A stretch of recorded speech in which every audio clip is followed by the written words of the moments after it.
নমস্কার, আমি দেবব্রত। আজকের আলোচনার বিষয় ভূতে পাওয়া যখন হিস্টেরিয়া। এই হিস্টেরিয়াকে চিকিৎসা বিজ্ঞানের ভাষায় বলা হয়ে থাকে কনভার্সন ডিসঅর্ডার বা ফাংশনাল নিউরোলজিক্যাল ডিসঅর্ডার। আসুন আগে জেনে নিই এই হিস্টেরিয়া জিনিসটা কী। সাধারণভাবে সংস্কারে আচ্ছন্ন বা অশিক্ষিত বা অল্প শিক্ষিত বা বিজ্ঞান ও যুক্তিবাদের আলো থেকে সরে যাওয়া মানুষদেরই কিন্তু এই হিস্টেরিয়া রোগের প্রকোপটা বেশি হয়।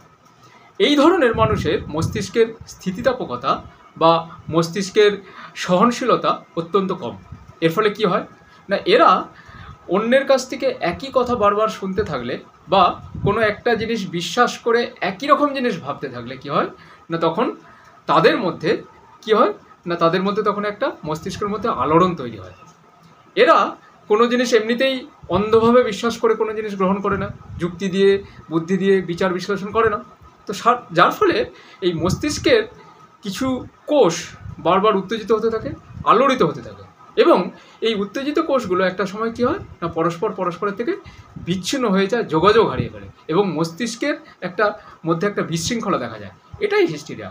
এর ফলে কেউ কলসি রাতে করে নিয়ে চলে যায় বা কেউ বিভিন্ন রকম তথাকথিত অলৌকিক কাজকর্ম ঘটায়।